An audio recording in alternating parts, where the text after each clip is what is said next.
안녕하세요. 저는 캐나다의 테크 저널리스트 트리샤 니콜입니다. 오늘은 LG 디스플레이가 제 인생을 완전히 바꿔놓은 이야기를 들려드리려 합니다.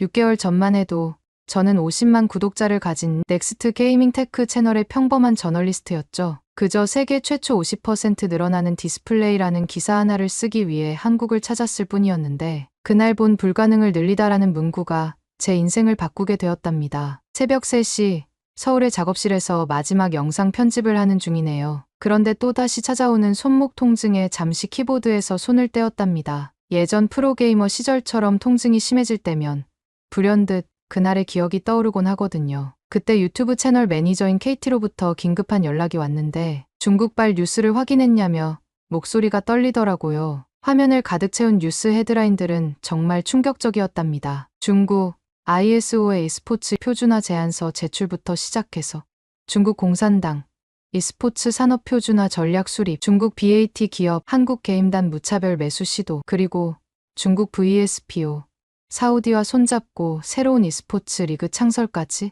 하나같이 심각한 내용뿐이었죠. KT의 설명에 따르면 이대로 가다간 경기 규칙부터 선수 관리 시스템, 심지어 대회 운영 방식까지 모두 중국 손에 넘어갈 수 있다고 하더라고요. 마치 중국이 e스포츠계의 피파가 되려는 것 같았어요. 게다가 얼마 전에는 중국의 한 게임단이 우리나라 탑 프로게이머 3명에게 현재 연봉의 3배를 제시하며 스카우트를 시도했다는 소식도 들려왔답니다. 더 충격적인 건 중국이 주도하는 새로운 국제대회에서는 한국의 e스포츠 의료 시스템조차 인정하지 않을 수 있다는 거였어요. 우리가 그동안 쌓아온 선수 보호 체계가 모두 무너질 수도 있다는 현실이 눈앞에 펼쳐지고 있었죠. 하지만 저는 오히려 담담한 마음이었어요. 그러면서 지난주 있었던 플레이 성과 공유회 현장이 떠올랐답니다. 우리에겐 아직 희망이 있다는 걸 알고 있었거든요. 그날의 일은 마치 운명처럼 느껴졌어요. 원래는 저희 채널의 수석 리포터가 맡기로 했던 취재였는데 그의 갑작스러운 교통사고로 제가 대신 가게 되었거든요. 게다가 예상치 못하게 단독 취재권까지 얻게 되었죠.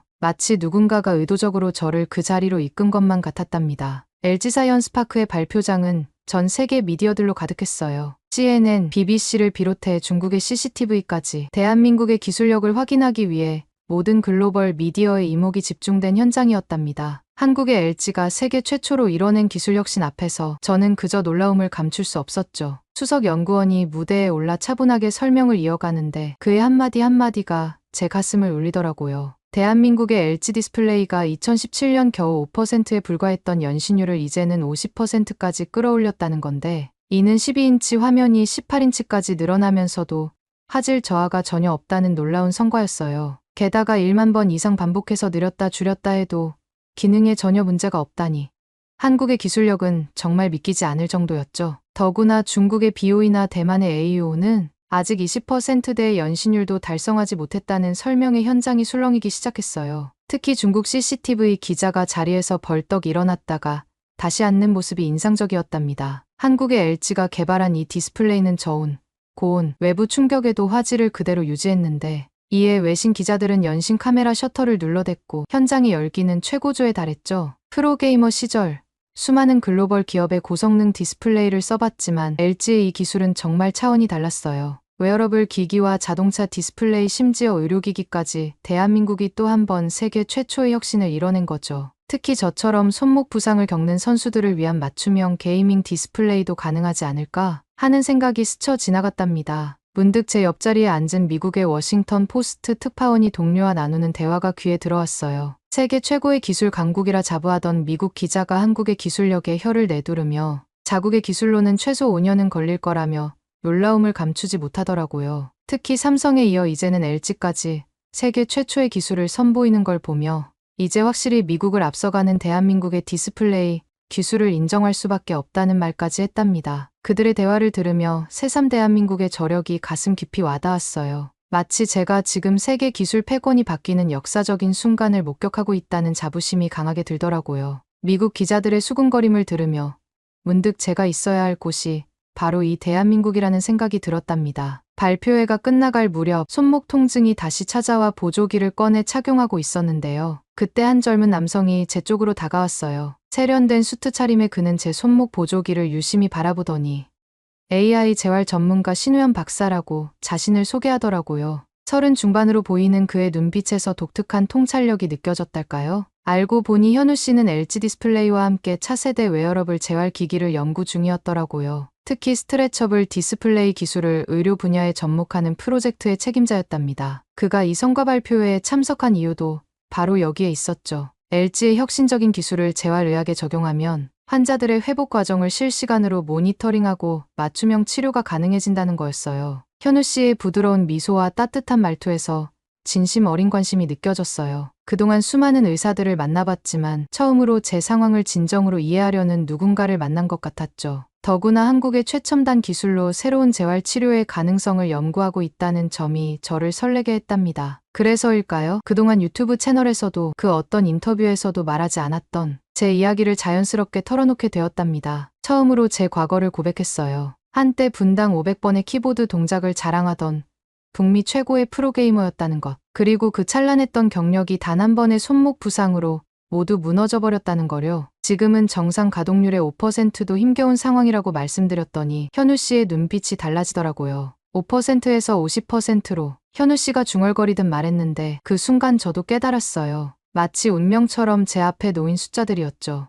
LG 디스플레이가 제 한계를 뛰어넘어 50%를 달성한 것처럼 제 손목도 그렇게 될 수 있지 않을까요? 더구나 현우 씨의 연구팀이 개발 중인 AI 재활 시스템은 바로 이 스트레처블 디스플레이 기술을 활용한다고 하더라고요. 그 순간 마치 어둠 속에서 한 줄기 빛을 발견한 것 같았어요. 수많은 병원과 재활센터를 전전했지만 어디에서도 듣지 못했던 새로운 가능성이 보이기 시작했답니다. KT와의 통화에서 들었던 중국의 e스포츠 표준화 시도나 한국게임단 매수 같은 뉴스가 더 이상 두렵지 않았어요. 지금 제가 해야 할 일은 분명했죠. 바로 제 손목을 50%로 회복시키는 것. 그리고 그 과정을 전 세계에 보여주는 것. 한국의 기술력과 의료 시스템이 만나 e스포츠 선수들에게 새로운 희망이 될 수 있다는 걸 증명하고 싶었답니다. 그리고 그 희망은 바로 여기 대한민국에서 시작될 거라고 확신했어요. 문득 1년 전 그날의 기억이 선명하게 떠오르네요. 세계대회 결승전이 열렸던 상하이 메르세데스 벤츠 아레나는 수만 명의 관중으로 가득 찼었죠. 결승전에서 중국의 간판 선수와 맞붙게 될 거란 생각에 가슴이 터질 것만 같았답니다. 16살에 프로게이머를 시작해 7년, 드디어 제가 꿈꾸던 그 무대에 서게 된 거였으니까요. 경기 시작 직후부터 모든 것이 완벽했어요. 제 APM은 500을 가뿐히 넘기며 최상의 컨디션을 보여주고 있었고 해설진도 역대급 컨트롤이다. 북미 최고의 실력이 펼쳐지고 있다며 연신 감탄을 쏟아냈더라고요. 관중들의 함성과 환호가 귓가에 울리는 그 순간만큼은 제가 세상의 주인공이 된 것만 같았죠. 1세트, 2세트를 내리 이기며 우승이 코앞에 다가왔을 때였어요. 이제 한 세트만 더 이기면 되는데 그때는 몰랐죠.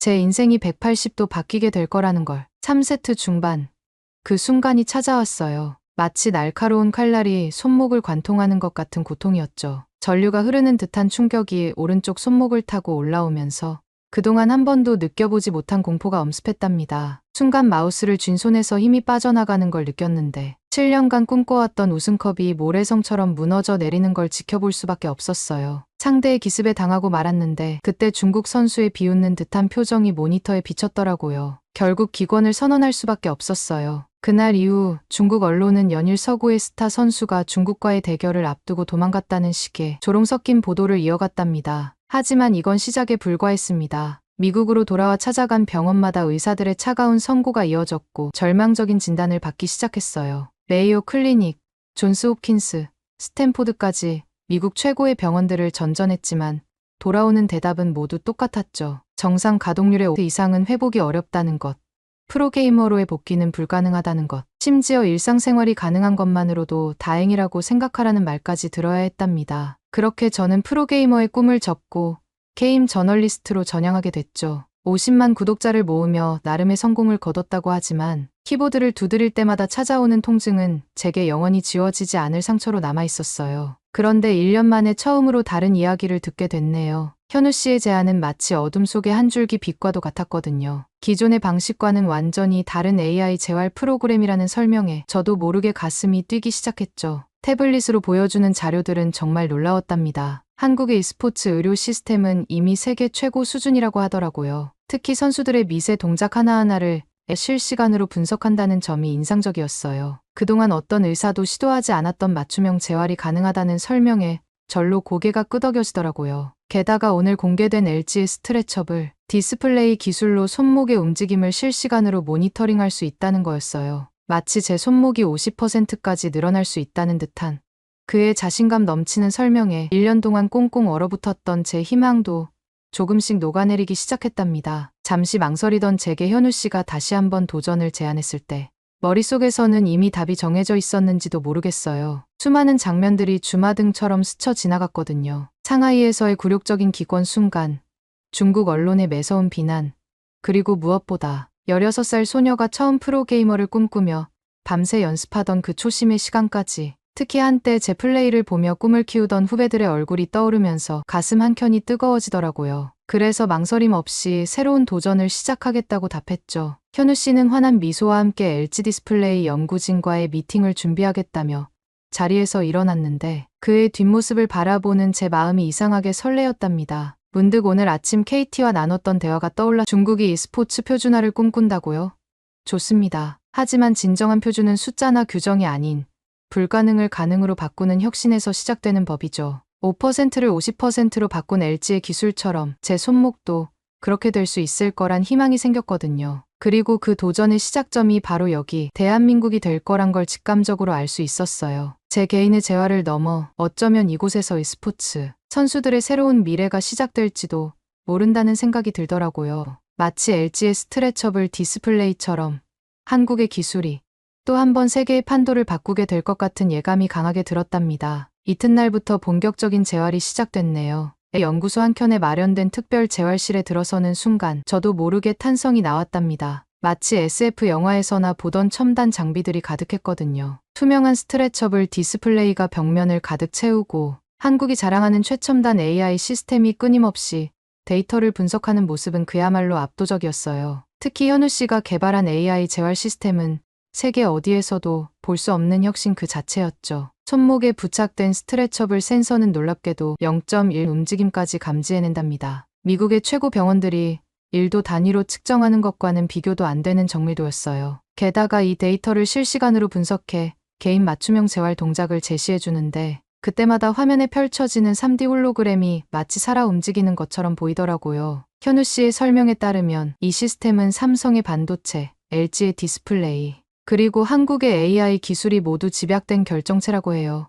특히 스트레처블 센서는 LG 디스플레이가 50% 늘어나는 기술을 의료기기에 적용한 첫 사례라고 하더라고요. 그래서인지 중국은 물론 미국의 의료진들도 이 기술을 벤치마킹하기 위해 줄을 섰다는 말도 들었답니다. 하지만 재활 과정이 순탄하지만은 않았어요. 처음 2주 동안은 하루에 1도씩 손목 가동 범위를 넓혀가는 게 전부였죠. 때론 0.5도조차 늘리지 못하는 날도 있었는데 그럴 때마다 현우 씨는 AI 데이터를 보여주며 제 진전 상황을 설명해주곤 했답니다. 특히 인상 깊었던 건 제가 잠든 사이에도 AI 손목의 미세한 움직임을 분석하고 다음 날의 재활 계획을 수립한다는 거였어요. 이런 세심한 기술력이야말로 한국이 세계 최고라는 걸 다시 한번 실감하게 됐답니다. 그런데 재활 3주차에 들어서던 어느 날 충격적인 중국발 뉴스가 터졌네요. 한국의 허황된 재활 시스템, 전직 프로게이머 실험 대상으로 삼아라는 자극적인 헤드라인과 함께 마치 제가 무모한 실험의 희생양이 된 것처럼 보도한 거예요. 중국의 CCTV 특별 프로그램까지 제작해서 한국의 의료 시스템이 얼마나 위험한지를 경고하는 르포를 내보냈더라고요. 게다가 중국 e스포츠 협회는 이를 빌미로 자국의 표준화 시스템만 인정하겠다는 발표를 했어요. 웨이보와 틱톡 같은 중국 소셜미디어에는 제 재활 과정을 조롱하는 영상이 무분별하게 퍼져나갔죠. 과대 포장된 허상의 대한민국 기술력 같은 악의적인 댓글이 수만 개씩 달렸답니다. 하지만 현우 씨의 반응은 달랐어요. 오히려 더욱 차분해지더니 조용히 저를 데이터실로 데려갔죠. 거기서 본 건 놀랍게도 제 손목의 미세한 회복 그래프였어요. 현우 씨는 진정한 혁신은 늘 비난과 함께 시작된다며 우리는 그저 묵묵히 결과로 증명하면 된다고 말해주더라고요. 그리고 정말 그랬답니다. 4주차에 접어들며 기적 같은 일이 일어났거든요. 손목 가동률이 15%까지 올라간 거예요. 처음 진단받았던 5%의 3배나 되는 수치였죠. 하지만 기쁨도 잠시 예상치 못한 위기가 찾아왔어요. 갑작스러운 통증과 함께 손목이 다시 경직되기 시작한 거예요. 마치 제 몸이 이 급격한 회복을 거부하는 것만 같았답니다. 그날 밤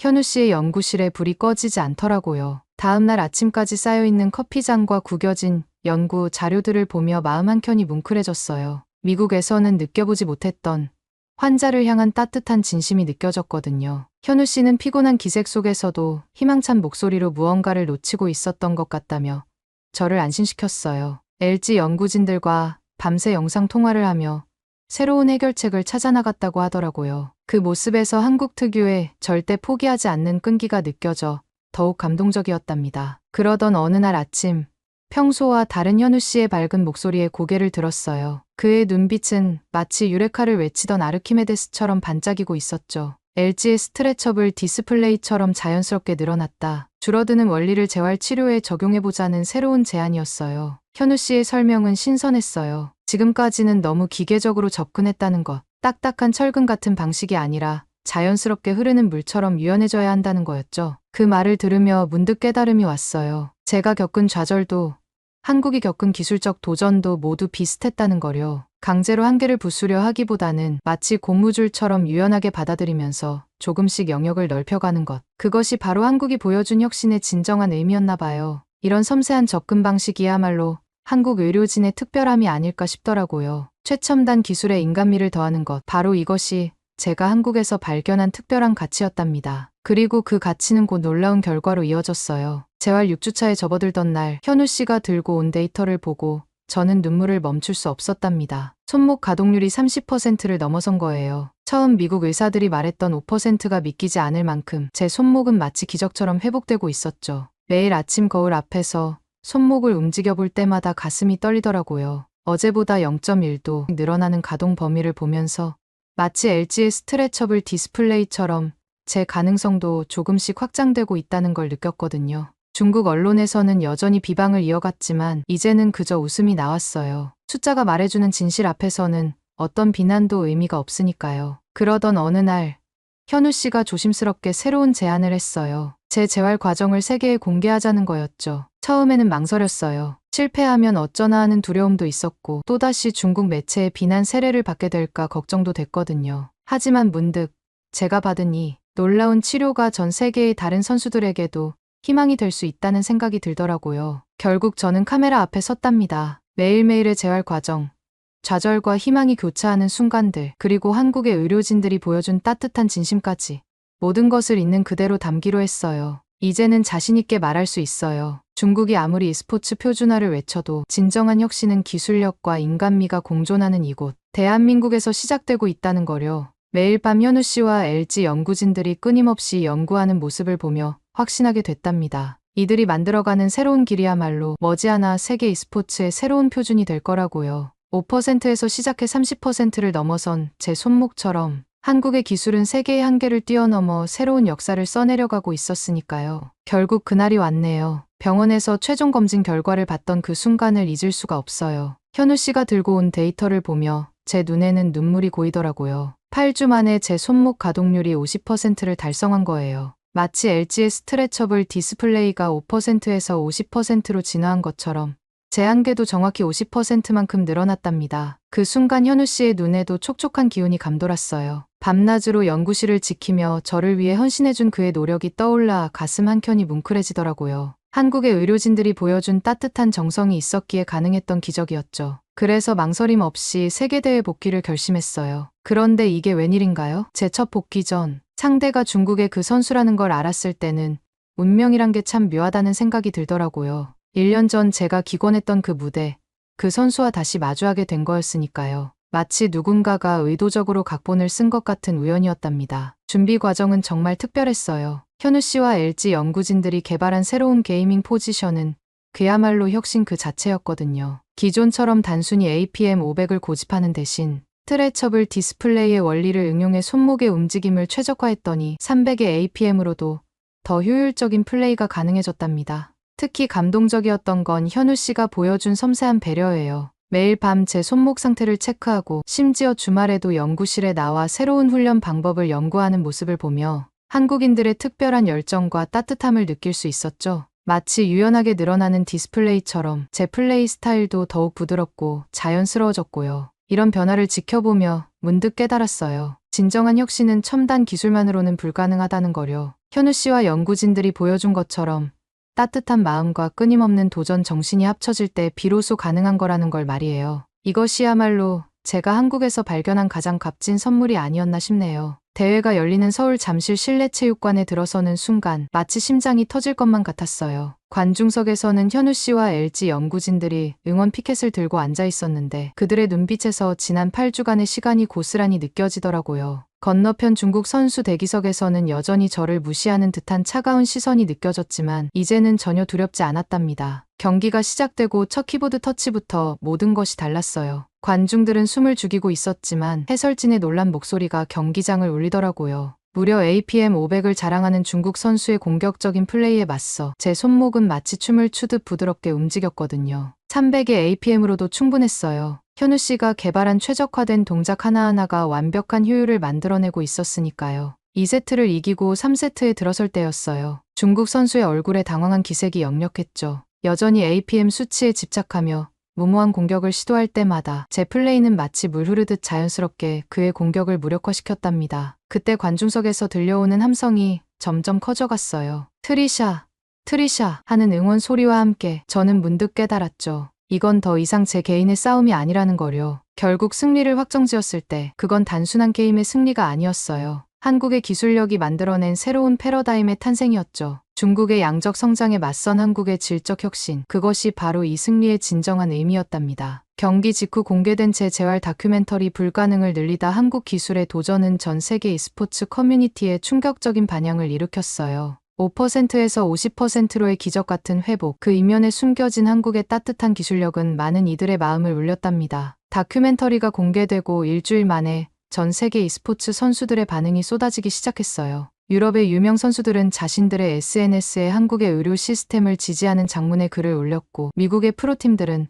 한국과의 의료 기술 협약을 제안해왔더라고요. 특히 놀라웠던 건 중국의 표준화 시도에 반대하던 선수들이 하나둘씩 용기를 내어 목소리를 내기 시작했다는 점이었죠. LG의 스트레처블 디스플레이 기술을 활용한 재활 시스템은 순식간에 세계적인 주목을 받았어요. 국제 e스포츠 연맹은 긴급 이사회를 소집해 한국의 시스템을 세계 표준으로 채택하는 안건을 통과시켰답니다. 중국의 일방적인 표준화 시도는 자연스럽게 무산되었고 대신 인간 중심의 한국 의료 시스템이 새로운 기준이 되었죠. 지금도 종종 그날의 기억이 떠오르면 가슴 한켠이 뭉클해져요. 연구실에서 밤새 고민하던 현우 씨의 모습, LG 연구진들의 끝없는 도전 정신, 그리고 저를 믿어준 모든 분들의 따뜻한 마음이 하나하나 떠오르거든요. 제가 시작한 작은 도전이 이렇게 큰 변화를 만들어낼 줄은 정말 몰랐답니다. 가장 감동적인 변화는 얼마 전에 들려온 소식이에요. 중국의 프로게이머들이 하나둘씩 한국의 재활센터를 찾아오기 시작했다는 거였죠. 심지어 그날 제가 마주했던 그 선수도 치료를 받으러 왔다고 하더라고요. 기술의 진정한 승리는 결국 경쟁이 아닌 상생에 있다는 걸 이제야 모두가 깨닫기 시작한 것 같네요. 바로 어제 현우 씨에게서 놀라운 소식을 들었어요. 플레이가 늘어나는 차세대 스트레처블 디스플레이 개발에 착수했다는 소식이었죠. 마치 제 재활 과정을 지켜보면서 영감을 받은 것처럼 불가능해 보였던 5%의 한계를 50%로 넓힌 것에 만족하지 않고 또다시 새로운 도전을 시작한 거예요. 연구소를 찾았을 때 현우 씨와 연구진들의 눈빛은 8주 전 제가 처음 만났을 때처럼 반짝이고 있더라고요. 이번에는 의료용 스트레처블 디스플레이를 개발해서 더 많은 선수들에게 희망을 주겠다는 포부를 들려주었죠. 그 모습을 보며 다시 한번 깨달았어요. 진정한 혁신은 단순히 기술의 발전이 아닌 따뜻한 마음과 기술이 만나는 지점에서 시작된다는 거요. 제 이야기는 여기서 끝이 나지만 한국이 만들어갈 새로운 도전은 이제 막 시작된 것 같아요. LG의 기술이 그리고 현우 씨와 같은 따뜻한 연구진들의 열정이 앞으로 또 어떤 기적을 만들어낼지 정말 기대되네요. 그리고 저는 그 놀라운 여정의 첫 증인이 된 것을 평생 자랑스럽게 이야기할 수 있을 것 같답니다. 이제 저는 다시 캐나다로 돌아가요. 하지만 제 마음 한켠에는 영원히 지워지지 않을 한국에서의 기억이 새겨져 있을 거예요. 불가능을 가능으로 바꾸는 기술력, 그리고 그 기술에 인간미를 불어넣는 따뜻한 마음까지. 이것이야말로 제가 한국에서 발견한 가장 큰 희망이자 세계가 주목해야 할 진정한 혁신의 비밀이 아닐까요? 오늘 사연은 여기까지입니다. 어떻게 들으셨나요? 오늘 사연이 재미있으셨다면 구독 버튼 한 번만 눌러주세요. 저는 더 좋은 사연으로 찾아뵐게요. 감동도서관이었습니다. 감사합니다. 안녕하세요. 스위스 연방공과대학교 기계공학 박사과정을 밟고 있는 산드라 루나라고 합니다. 최근 저는 4년마다 열리는 사이보그 올림픽이라 불리는 로봇 기술 경연대회 사이베슬론 2024에 참석했는데요. 이곳에서 한국의 카이스트 팀이 지난 대회에 이어 2회 연속 우승을 차지했답니다. 아쉽게도 저희 스위스 팀은 탈락했지만 이 대회를 통해 제 인생에 놀라운 전환점이 찾아왔고 그래서 이렇게 글을 쓰게 되었네요. 저의 이야기를 하려면 가장 먼저 제가 가장 사랑하고 존경하는 제 아빠 이야기부터 시작해야 할 것 같습니다. 때로는 가슴 한켠이 먹먹해지고 눈시울이 붉어지는 이야기지만 이제는 미소 지으며 들려드릴 수 있게 되었거든요. 그때 저는 스위스 추리히 국제학교에 다니는 평범한 13살 소녀였습니다. 매일 아침 7시 은은한 알람 소리와 함께 눈을 뜨면 제일 먼저 보이는 건 창 너머로 펼쳐진 알프스 설산이었어요. 하얀 눈으로 뒤덮인 그 당당한 산맥을 볼 때마다 아빠의 모습이 떠올랐답니다. 아빠는 스위스의 자랑스러운 스키 국가대표였거든요. 하늘을 나는 독수리처럼 바람을 가르며 설원을 누비시던 그 모습은 세계 언론의 주목을 받았고 저는 그런 아빠가 세상에서 제일 자랑스러웠어요. 하지만 5년 전 제가 8살 때 그 끔찍한 사고가 있었죠. 연습 중에 일어난 사고로 아빠는 하반신 마비 판정을 받으셨어요. 그날 이후로 저희 가족의 삶은 완전히 달라졌답니다. 매일 아침 설산을 바라보며 훈련하시던 아빠는 이제 휠체어에 의지한 채 창밖만 바라보실 수 있게 되었으니까요. 그러던 어느 봄날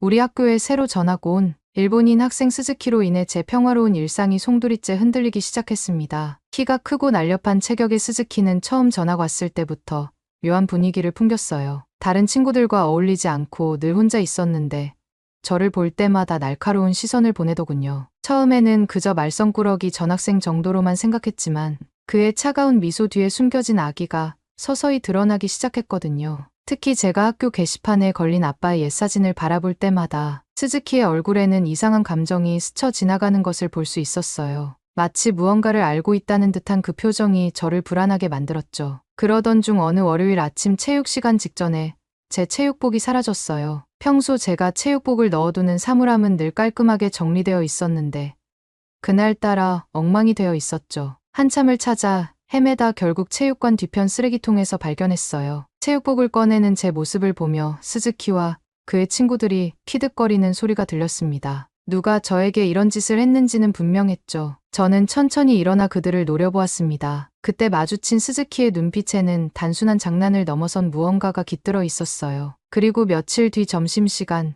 식당에서 조용히 식사를 하고 있을 때였어요. 머리 위로 어두운 그림자가 드리워졌고 차가운 목소리가 들려왔죠. 휠체어 탄 스키 선수의 딸이 여기서 밥을 먹고 있네. 그 순간 등 뒤에서 누군가가 제 식판을 세게 쳤고 순식간에 제 교복은 스프 범벅이 되고 말았답니다. 스즈키였죠.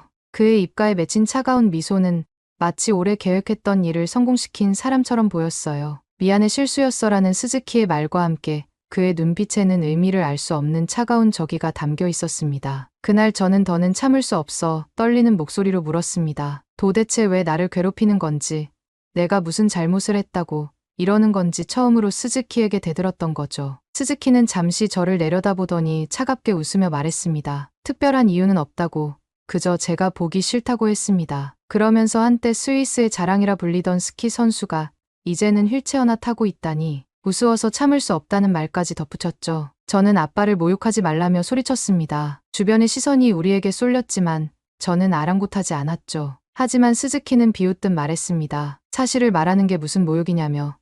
스키 국가대표가 얼마나 실력이 없었으면 그렇게 쉬운 슬로프에서 사고가 났겠냐고. 제 아빠는 원래 그 정도 실력이었던 거라고 말이죠. 떨리는 손으로 휴지를 집어 교복을 닦으면서도 저는 스즈키의 모욕적인 말들에 눈물을 참아야 했습니다. 스즈키의 얼굴에 당장이라도 주먹을 날리고 싶은 충동이 치밀어 올랐지만 저는 참을 수밖에 없었죠. 제가 스즈키에게 대들어 싸움이라도 하면 결국 아빠가 학교에 불려오실 테고 그렇게 되면 휠체어를 타고 오셔야 하는 아빠를 다른 학부모들이 쳐다보며 수군거릴 게 뻔했으니까요. 스즈키 때문에 아빠가 또다시 모욕적인 시선을 받으시는 걸 도저히 견딜 수 없었습니다. 그때 아빠의 말씀이 떠올랐습니다. 제가 더 강해야 하고 세상은 생각보다 더 차가울 수 있다고 하셨죠. 사고 후 처음으로 휠체어를 타고 집에 돌아오신 날 트로피 진열장 앞에서 하신 아빠의 말을 떠올리면서 저는 화를 참는 것도 또 하나의 강함이라고 생각하고 분노를 속으로 삭혔어요. 그렇지만 체육복 사건과 시판 사고는 시작에 불과했습니다. 날이 갈수록 스즈키의 괴롭힘은 심해졌고 제 사물함 안에서는 불구자의 딸이라는 악의적인 쪽지들이 발견되기도 했어요. 그때마다 저는 점점 더 인내심을 잃어가기 시작했고 스즈키에게 언젠가 복수하려는 마음이 점점 더 커져갔습니다. 특히나 제가 아빠 때문에 화를 못 낼 것을 알고 아빠의 장애를 들먹이는 스즈키가 치졸하고 비열해 보였거든요. 그러던 어느 날 모든 것을 바꿔놓은 사건이 일어났습니다. 매년 5월에 열리는 학교 축제날이었죠. 저는 아빠께서 휠체어를 타고 계시다는 이유로 평소에는 학교 행사에 초대하지 않았지만 그날은 달랐습니다. 제가 피아노 연주 순서가 있었거든요. 아빠는 제 연주가 끝난 후 객석에서 가장 크게 박수를 쳐주셨습니다. 하지만 그 따뜻한 순간도 잠시였죠. 다음 순서를 위해 무대를 내려오려는 찰나 갑자기 스즈키가 무대 위로 뛰어올랐습니다. 마이크를 잡더니 휠체어 탄 올림픽 선수라니 웃기지 말라며 아빠를 공개적으로 조롱하기 시작했습니다. 순식간에 강당이 침묵에 빠졌고 저는 그 자리에서 얼어붙고 말았어요. 아빠를 향한 수백 명의 시선이 느껴졌고 그 무게에 제 심장이 무너져 내리는 것 같았습니다. 그 순간 제 안에서 무언가가 끊어졌습니다. 손끝부터 시작된 떨림이 온몸으로 퍼져나갔고 머릿속이 하얗게 변해갔죠. 이성의 끈이 하나둘 풀어지는 게 느껴졌습니다. 이제까지 참아왔던 모든 분노가 끓어오르기 시작했고 심장이 터질 듯이 뛰었습니다. 스즈키를 당장 죽여버리고 싶다는 생각까지 들 정도였죠. 누구나 저 같은 상황이라면 마찬가지라고 생각해요. 저를 직접적으로 건드는 게 아닌 몸이 불편한 아빠를 건드는 게 얼마나 치졸하고 비열한 짓인지를. 특히 이날만큼은 아빠께서 직접 와주신 날이었고 제가 피아노를 연주하는 모습을 자랑스럽게 지켜봐 주신 그 소중한 날이기도 했어요. 그런데 이렇게 많은 사람들 앞에서 아빠의 장애를 조롱한다는 건 더 이상 인간적인 대우를 바라지 않겠다는 선전포고나 다름없었습니다. 지금 생각해도 다시 이때로 돌아간다 해도 똑같이 스즈키에 대한 분노가 일었을 거예요. 무슨 일이 있어도 이번만큼은 스즈키의 얼굴에 주먹을 날려야겠다는 생각이 제 깊은 곳에서부터 끌어올랐습니다. 무대를 내려가던 발걸음을 멈추고 천천히 스즈키를 향해 돌아섰습니다. 마이크를 든 채 비웃고 있는 스즈키를 향해 다시 무대로 올라서려는 그 순간이었습니다. 바로 그때였습니다. 강당을 가득 채운 침묵 속에서 관객석 뒤쪽에서 한 소년이 번개처럼 튀어나왔습니다. 계단을 몇 칸씩 뛰어올라 무대로 향하는 발걸음 소리가 쩌렁쩌렁 울렸죠. 그리고는 순식간에 스즈키의 팔을 등 뒤로 꺾어 제압했습니다. 순식간에 무대로 뛰어오른 소년의 날렵한 움직임은 마치 영화의 한 장면 같았어요. 그는 우리 반의 조용한 전학생 상균이었습니다. 그때 상균이의 단호한 목소리가 강당에 울려 퍼졌습니다. 다시는 루나를 괴롭히지 마. 내가 모욕하는 건 스위스가 자랑스러워하는 국가대표 선수야. 그리고 그분은 루나의 아빠시고. 상균이의 목소리에는 분노보다는 강인한 위험이 느껴졌습니다. 마치 오랫동안 준비했던 대사처럼 흔들림 없는 목소리였죠. 상균의 손에 꺾인 스즈키의 팔은 등 뒤로 꽈당꽈당 휘어져 있었고 스즈키는 짧은 비명과 함께 강당 바닥에 어깨를 쳐박고 말았습니다. 평소에 오만한 태도는 온데간데 없이 사라졌고 자신을 이렇게 순식간에 제압할 거라고는 상상도 못했다는 당혹감이 역력했죠. 나중에 알고 보니 상균이는 6년 동안 태권도를 수련했고 한국 유학 시절에는 전국대회에서 입상한 실력자였다고 합니다. 그의 단단한 체격이 스즈키를 완벽하게 제압하고 있는 모습은 마치 정의의 심판 같았습니다. 이 장면을 지켜보던 강당 안의 분위기도 순식간에 바뀌었습니다. 처음에는 아빠를 향했던 동정 어린 시선들이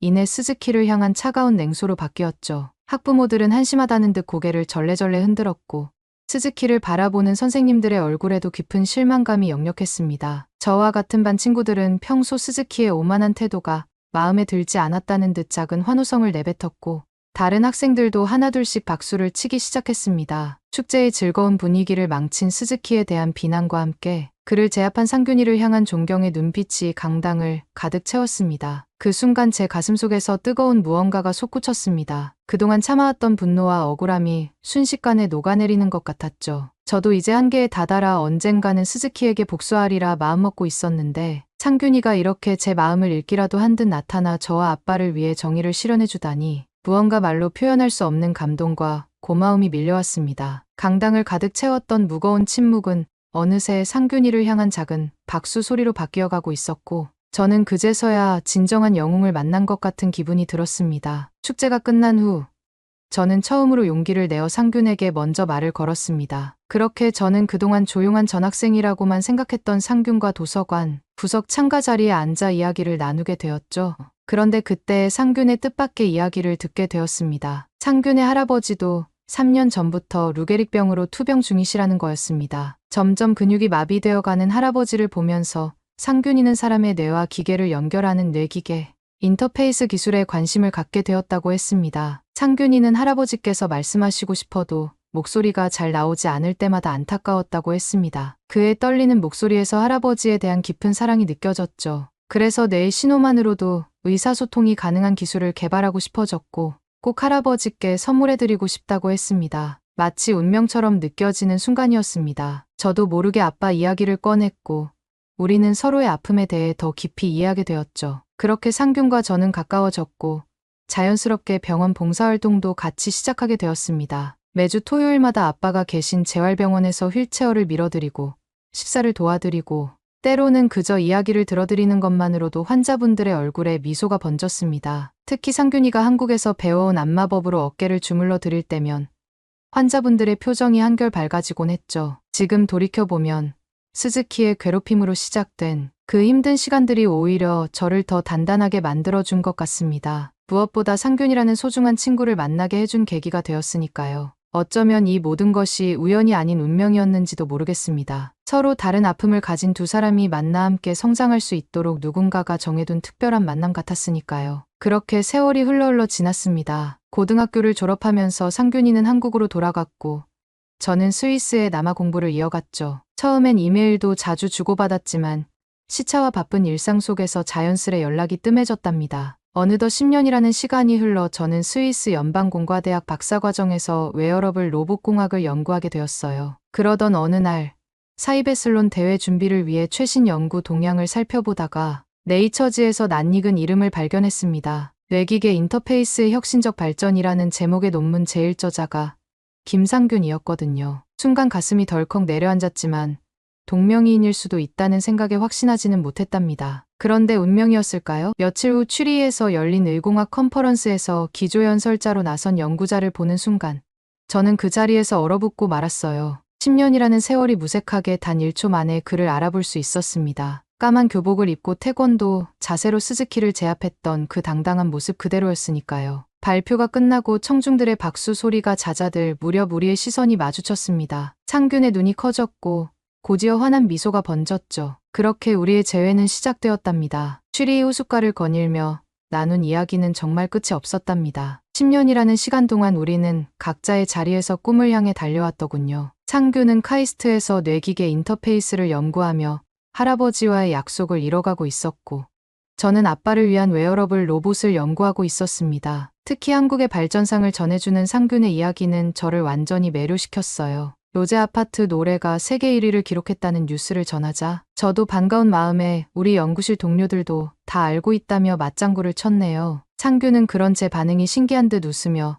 더 많은 이야기를 들려주었습니다. 요즘 한식에도 관심을 가지냐면서 상균은 스마트폰을 꺼내 흑백요리사라는 프로그램을 보여주었어요. 한국의 젊은 요리사와 여경래라는 중국의 대가가 펼치는 중화요리 대결이 펼쳐졌는데 그 수준이 믿기지 않을 정도였답니다. 그렇게 함께 영상을 보며 이야기꽃을 피우다 보니 어느새 자연스레 대화가 한국의 의료기술로 이어졌습니다. 수술용 로봇이 세계 시장의 절반 이상을 점유하고 있다는 소식에 저는 깜짝 놀랐고 AI 진단 시스템의 정확도가 숙련된 의사들의 진단율을 뛰어넘었다는 이야기에는 입이 떡 벌어졌죠. 게다가 웨어러블 의료기기의 혁신적인 발전상을 들으며 저는 그저 연신 감탄사를 내뱉을 수밖에 없었습니다. 상균이가 들려주는 한국의 의료기술 이야기는 마치 공상과학 영화의 한 장면 같았어요. 특히 카이스트가 개발한 뇌파 인식 시스템은 제가 알고 있던 기술의 한계를 완전히 뛰어넘는 것이었답니다. 불과 10년 만에 이렇게나 눈부신 발전을 이룬 한국의 의료기술에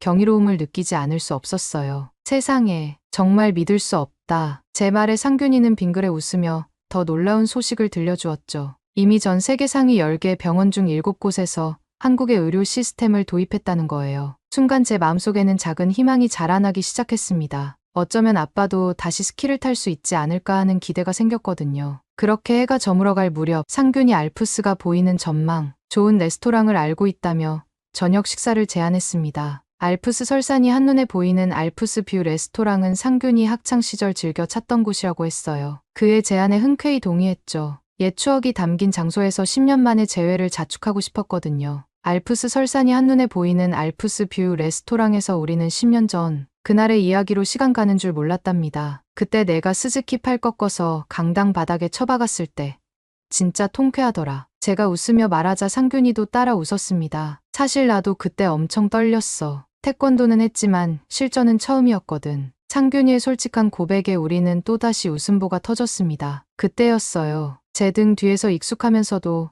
낯선 목소리가 들려왔습니다. 뒤돌아보는 순간 저는 그대로 얼어붙고 말았죠. 키가 크고 백발이 성성한 토마스 코치님이 저희 테이블 앞에 서 계셨거든요. 아빠의 올림픽 시절부터 함께했던 든든한 조력자이자 가족 같은 존재였던 분이었습니다. 10년이 넘는 세월 동안 한 번도 마주치지 못했던 분을 하필 이날 이곳에서 만나다니. 코치님은 제가 이렇게 훌쩍 자랐다며 문시우를 붉히셨어요. 제 어깨를 토닥이시더니 자연스럽게 저희 테이블에 합석하셨죠. 알고 보니 이 레스토랑이 코치님의 단골집이었다고 해요. 코치님은 아빠와의 추억을 이야기하기 시작하셨어요. 20년이 넘는 세월 동안 한 팀으로 지내왔다고 했죠. 아빠가 처음 국가대표가 되었을 때부터 올림픽 금메달을 따기까지 모든 순간을 함께했다고 하셨어요. 아빠는 천재였고 설산에서는 그 누구도 따라올 수 없었다고 회상하셨습니다. 그러다 코치님은 갑자기 오사카 스키 프로젝트에 대해 물으셨어요. 목소리가 한 톤 낮아진 채로 일본의 한 스포츠 기업이 진행했던 혁신적인 스키 장비 개발 프로젝트였다고 설명하시다가 아빠 이야기를 꺼내려다 말씀을 멈추셨습니다. 마치 더 이상 이야기를 해서는 안 될 것 같다는 듯한 표정이셨죠. 단순히 아빠의 사고를 떠올리시며 마음이 아프셔서 그러신 걸까요? 하지만 왠지 모르게 이상한 느낌이 들었어요. 코치님의 눈빛에는 제가 한 번도 본 적 없는 깊은 그늘이 드리워져 있었고 마치 오래도록 가슴 한켠에 묻어두었던 무거운 비밀을 간직하고 계신 것만 같았거든요. 하지만 그날 저녁은 그런 의문들을 잊을 만큼 즐거웠답니다. 달빛 아래 반짝이는 추리의 호수를 배경으로 우리는 마치 시간이 멈춘 것처럼 이야기를 나눴어요. 10년 전 그날의 소녀는 이제 세계적인 연구자가 되어 있었고 그의 꿈은 하나둘 현실이 되어가고 있었습니다. 창밖으로 보이는 알프스의 설산이 달빛에 반짝이는 걸 보며 문득 생각했어요. 앞으로 펼쳐질 사이베슬론 대회에서 우리가 또 어떤 운명적인 만남을 하게 될지, 그리고 그 만남이 우리에게 어떤 새로운 이야기를 들려줄지, 그리고 마침내 그날이 왔습니다. 사이보그 올림픽이라 불리는 사이베슬론 대회가 드디어 시작된 거예요. 4년마다 스위스에서 열리는 이 대회는 전 세계 로봇 공학자들의 축제이자 장애인들의 새로운 희망이 되어주는 자리였죠. 특히 저에게는 아빠를 다시 일으켜 세울 수 있는 기술을 확인할 수 있는 소중한 기회였답니다. 이번 대회에는 26개국에서 71개 팀이 참가했는데 그 중에서도 웨어러블 로봇 종목은 단순한 보조기구가 아닌 완전한 보행을 가능하게 하는 대회의 꽃이었답니다. 우리 스위스 팀은 4년이라는 시간 동안 밤낮 없이 연구실에서 시뮬레이션을 돌리고 수없이 많은 실험을 반복하며 준비했죠. 이번엔 꼭 아빠를 다시 걷게 해드리고 싶었거든요. 하지만 이번 대회의 미션 난이도는 상상을 초월했습니다. 지팡이 없이 걷기, 좁은 의자 사이 이동하기, 양손으로 요리하기 등 너무나 어려운 과제들 앞에서 많은 팀들이 중도 포기를 선언했고 결국 한국과 스위스 팀을 비롯해 6개의 팀만이 도전장을 내밀었답니다. 드디어 우리 스위스 팀의 차례가 왔어요. 이번 대회에서 우승하면 스위스가 웨어러블 로봇 기술의 선두주자로 우뚝 설 수 있고 무엇보다 아빠가 다시 걷게 될 수도 있다는 희망이 현실이 될 수 있었기에 저는 그 어느 때보다 간절한 마음으로 가슴을 졸였답니다. 심장이 터질 것만 같은 긴장감 속에서 로봇을 입은 우리 팀 선수가 첫 번째 미션을 수행하기 시작했어요. 의자에서 일어서려 시도했는데 선수의 다리가 조금씩 떨리기 시작했습니다. 아마도 로봇의 무릎 관절부에 장착된 모터의 토크가 부족했고 균형 제어를 위한 자이로 센서의 반응 속도도 너무 느렸거든요. 게다가 인공지능 기반의 보행 제어 시스템이 실시간으로 자세를 교정하지 못해 미세한 떨림이 점점 커져갔답니다. 결국 균형을 잡는 데만 5분을 써버리고 말았어요. 시간이 지체될수록 저는 점점 더 초조해졌습니다. 휠체어에 앉아 계신 아빠의 모습이 자꾸만 떠올랐고 이런 불완전한 기술로는 절대 아빠를 다시 일으켜 세울 수 없을 거란 불안감이 밀려왔거든요. 하지만 그때 문득 포기하지 마라. 넘어져도 다시 일어나는 것. 그게 바로 진정한 스키 선수의 정신이야 라는 아빠의 말씀이 떠올랐어요. 용기를 내어 두 번째 미션인 짧은 거리 걷기에 도전했어요. 하지만 로봇의 한계는 여실히 드러났습니다. 불안정한 보폭과 느린 반응 속도 때문에 한 발자국 내딛는데도 엄청난 시간이 걸렸고 결국 두 번째 미션을 겨우 통과하고 나니 주어진 10분이 모두 지나가 버렸답니다. 시간 종료됐습니다. 진행자의 차가운 목소리가 전시장에 울려 퍼졌어요. 저는 그만 그 자리에 주저앉고 말았습니다. 4년간의 노력이 이 정도밖에 되지 않는다는 사실이 너무나 괴로웠고 아빠를 다시 일으켜 세우겠다던 제 야심찬 꿈이 너무나 초라해 보였죠. 옆에서 위로하는 팀원들의 말소리도 들리지 않았어요. 태국 팀도 우리와 비슷한 성적이었어요. 모두가 좌절감에 빠져 고개를 떨구고 있을 때 카이스트 팀의 소개가 이어졌습니다. 한국의 카이스트 팀은 4년 전 대회에서도 우승을 차지했던 팀이라 기대감이 높았지만 이번 미션의 난이도는 달랐어요. 설마 이번에도 라는 의구심이 들 정도로 불가능에 가까운 과제들이 많이 있었거든요. 하지만 그때였어요.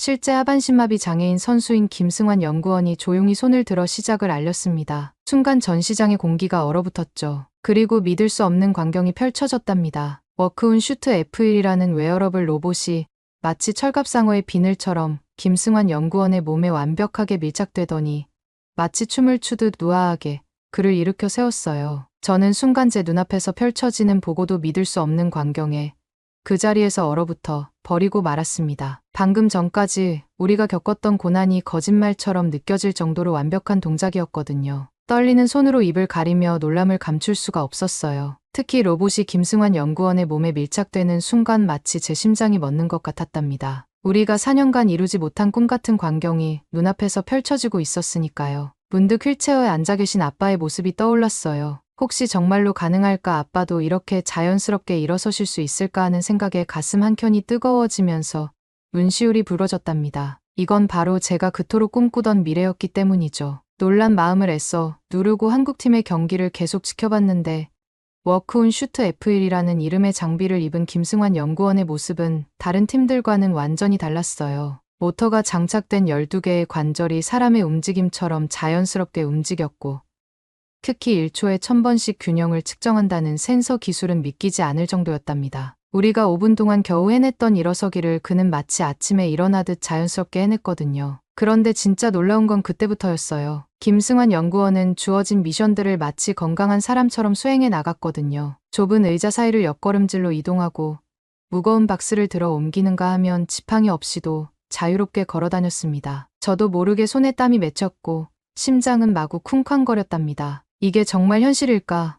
저는 눈을 몇 번이고 비볐어요. 우리가 불가능하다고 생각했던 모든 동작들을 한국의 카이스트 팀은 마치 평범한 일상처럼 수행해내고 있었거든요. 특히 김승환 연구원의 얼굴에 떠오른 미소를 보며 저는 눈물을 참을 수 없었어요. 그 미소 속에는 장애를 극복한 기쁨과 자부심이 가득했으니까요. 문득 스위스의 웨어러블 로봇 기술이 얼마나 부족했는지 깨달았습니다. 하지만 이상하게도 좌절감은 들지 않았어요. 오히려 가슴속에서 희망이 피어오르는 걸 느꼈죠. 우리가 꿈꾸던 미래가 바로 지금 이 순간 눈앞에서 현실이 되고 있었으니까요. 하지만 가장 충격적인 순간은 요리 미션에서 찾아왔어요. 김승환 연구원이 주방에서 허리를 굽혀 식재료를 써는 모습을 보며 저는 참았던 눈물을 터뜨리고 말았습니다. 그 모습이 마치 사고 전 아빠의 모습과 오버랩 되었거든요. 예전에 아빠가 주말마다 제가 좋아하는 요리를 해주시던 그때의 기억이 물밀듯이 밀려왔어요. 특히 김승환 연구원이 칼을 잡고 당근을 써는 그 자연스러운 손놀림은 마치 아빠가 다시 부엌에 서 계신 것 같은 착각마저 들게 했답니다. 혹시 이 기술이라면 아빠도 다시 가슴 한켠에서 타오르는 희망을 억누를 수가 없었어요. 그동안 불가능하다고 생각했던 일들이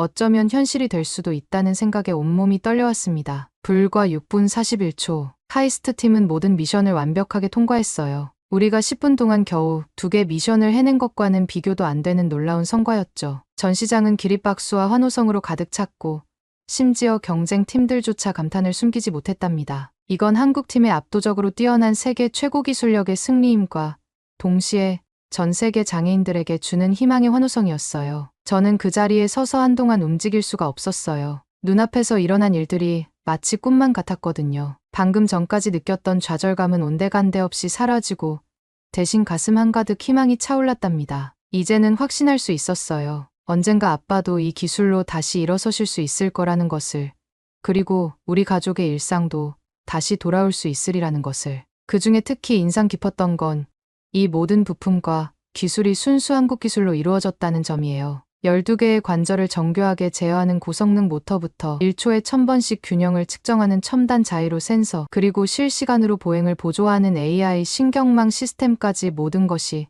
한국에서 개발되었다고 해요. 이런 첨단 기술들이 하나로 어우러져 마치 살아있는 생명체처럼 움직이는 모습을 보며 저는 한국의 기술력에 새삼 경외감을 느낄 수밖에 없었답니다. 우리 스위스조차도 해외 기술에 의존하고 있는데 한국은 모든 걸 자체 개발했다는 사실이 놀라웠죠. 더구나 휠체어 사용자가 스스로 장비를 착용할 수 있게 설계했다는 점은 정말 감동적이었어요. 장애인의 자존심과 존엄성까지 생각한 섬세함이 느껴졌거든요. 경기가 끝난 후 김승환 연구원은 인터뷰에서 눈시울을 붉히며 말씀하셨어요. 세계 최고인 대한민국의 웨어러블 로봇 기술을 제 몸으로 알릴 수 있어서 너무나 감격스럽습니다. 무엇보다 사랑하는 두 자녀에게 아빠의 멋진 모습을 보여줄 수 있어 기쁩니다. 그 말씀을 들으며 저는 아빠 생각에 저도 모르게 눈물이 흘렀어요. 장애를 극복하고 자녀들에게 자랑스러운 모습을 보여주고 싶은 마음이 제 아빠의 마음과 똑같았으니까요. 대회가 끝난 후 저는 한동안 그 자리를 떠나지 못했어요. 머릿속에서는 아빠와 관련된 장면들이 영화처럼 스쳐 지나갔답니다. 휠체어에 앉아 창밖의 설산을 바라보시던 아빠의 쓸쓸한 뒷모습, 그리고 이제는 그 아빠가 이 장비를 입고 다시 한번 설산을 향해 힘차게 활강하시는 모습까지 마치 제가 그토록 그리던 과거와 미래가 한순간에 겹쳐지는 것 같았어요. 그때 제 마음속에서는 작은 불꽃 하나가 타오르기 시작했습니다. 그동안 막연하게만 느껴졌던 희망이 이제는 현실이 될 수 있다는 확신으로 바뀌어가고 있었거든요. 마치 김승환 연구원의 자녀들처럼 저도 곧 아빠의 자랑스러운 모습을 다시 볼 수 있을 것만 같았답니다. 눈시울이 붉어지는 걸 느끼며 저는 마음속으로 다짐했어요. 이제 정말 아빠를 다시 일으켜 세울 수 있을 거야. 한국의 기술이라면 반드시 가능할 거야. 그리고 이 다짐은 단순한 바람이 아닌 현실이 될 수 있다는 강한 믿음으로 변해 있었죠. 전시장을 나서는 순간 저는 처음으로 알프스를 두려움 없이 바라볼 수 있었답니다. 그동안 아빠의 사고를 떠올리게 하는 차가운 설산이 이제는 우리 가족에게 새로운 시작을 약속하는 희망의 상징으로 보였으니까요. 김승환 연구원이 보여준 것처럼 우리 아빠도 곧 이 설산을 다시 누비실 수 있을 거예요. 그리고 그날이 오면 저는 세상 누구보다도 자랑스러운 딸이 되어 있을 거랍니다. 희망에 부푼 마음으로 저는 곧바로 아빠께 이 소식을 전하러 갔어요. 재활병원에서 아빠를 뵈러 가는 길에 토마스 코치님과 마주쳤는데 코치님도 같은 생각을 하고 계셨나 봐요. 아빠의 병실 앞에서 한참을 서성이고 계셨거든요. 저는 코치님과 함께 병원 정원의 벤치에 앉아 설렘을 감추지 못하고 카이스트 팀의 놀라운 기술에 대해 이야기했습니다. 코치님, 이제 정말 희망이 생겼어요. 카이스트의 웨어러블 로봇이 상용화되고 더 발전하면 아빠도 다시 달릴 수 있고 예전처럼 빠르게 스키도 타실 수 있을 것 같아요.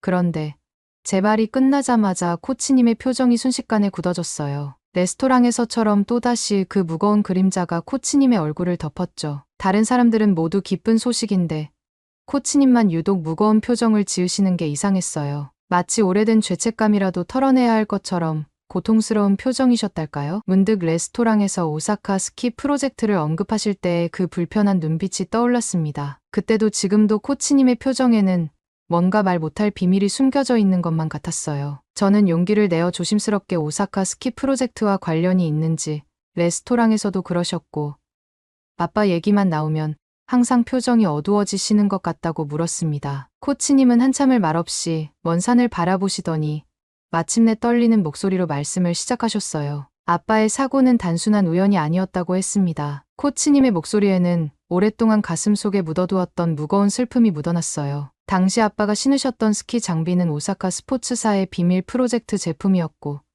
충분한 안전성 테스트도 거치지 않은 채 스키 선수의 속도를 극한으로 끌어올리기 위해 무리하게 설계된 제품이었다고 해요. 저는 그 자리에서 얼어붙고 말았습니다. 코치님의 말씀은 계속 이어졌어요. 스즈키의 아버지가 그 프로젝트의 책임자였다는 사실과 올림픽을 앞두고 무리하게 새로운 장비를 테스트하도록 압박했다는 것.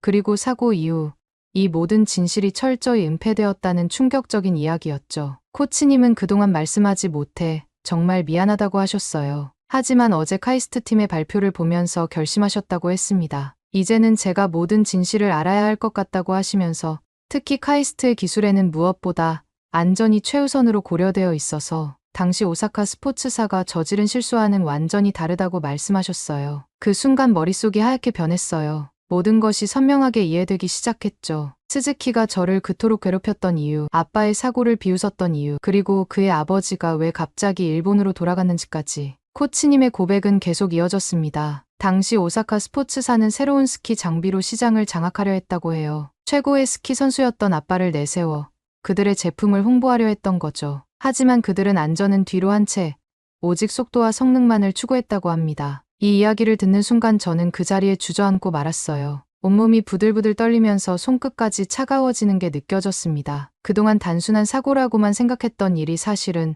누군가의 욕심으로 인한 것이었다니. 아빠의 꿈과 열정을 이용해 먹으려 했다는 사실에 치밀어 오르는 분노를 주체할 수 없었죠. 목 안쪽이 뜨거워지고 눈앞이 흐려졌어요. 병실에 누워 계시는 아빠의 모습, 늘 휠체어에 앉아 창밖만 바라보시는 모습. 그 모든 것들이 스즈키의 아버지와 오사카 스포츠사 때문이었다니. 가슴 한편이 무너져 내리는 것만 같았습니다. 그때 마침 상균이에게 전화가 왔습니다. 카이스트로 돌아간 상균이가 아빠의 사고 당시 스키 장비를 AI로 분석해보았다는 거예요. 그리고 그의 시뮬레이션 결과는 놀랍게도 코치님의 이야기와 정확히 일치했답니다. 결함 있는 설계, 부실한 안전장치, 무리한 속도, 제어까지 모든 것이 사고를 부르는 재앙이었다는 거죠. 상균이의 시뮬레이션 결과를 듣자 제 안에서 복잡한 감정들이 파도처럼 밀려왔어요. 처음엔 분노가 치밀어 올랐습니다. 아빠의 꿈과 열정을 이용해 실험 도구로 삼았다니. 이윤 추구에만 눈이 멀어 한 사람의 인생을 망가뜨린 그들을 용서할 수 없었죠. 하지만 곧이어 깊은 후회와 자책감이 밀려들었어요. 왜 그동안 아무것도 알아채지 못했을까?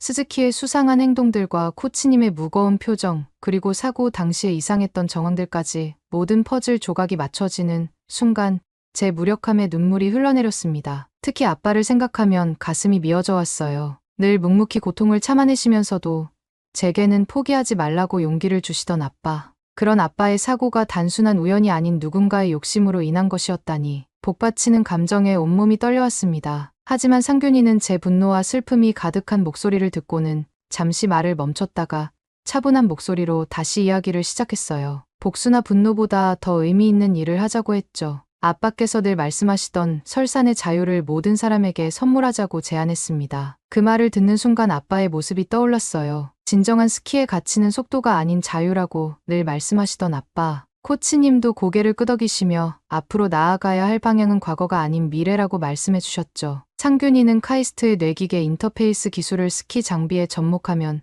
선수의 안전을 완벽하게 보장하면서도 최상의 퍼포먼스를 낼 수 있을 거라고 했어요. 실시간으로 신체 상태를 모니터링하고 위험 상황을 미리 예측해 사고를 방지할 수 있다는 거죠. 그리고 이 기술이야말로 장애가 있는 분들도 안전하게 스키를 즐길 수 있게 해줄 거라고 했습니다. 우리는 곧바로 새로운 프로젝트를 시작하기로 결정했어요. 스위스의 전통적인 스키 기술과 한국의 첨단 기술이 만나 모든 사람이 안전하게 즐길 수 있는 스포츠 장비를 개발하기로 한 거죠. 이것이야말로 아빠를 다시 웃게 만들 수 있는 가장 의미 있는 일이라 생각했으니까요. 곧 알프스의 설산에서 새로운 역사적 순간이 펼쳐질 거예요. 세계 최고의 기술력을 가진 카이스트 팀과 함께라면 우리는 반드시 아빠를 다시 슬로프 위에 세울 수 있을 거예요. 그리고 그날이 오면 아빠는 다시 한번 진정한 설산의 자유를 만끽하실 수 있겠죠. 이제 우리의 새로운 도전이 시작됩니다. 오늘 사연은 여기까지입니다. 어떻게 들으셨나요?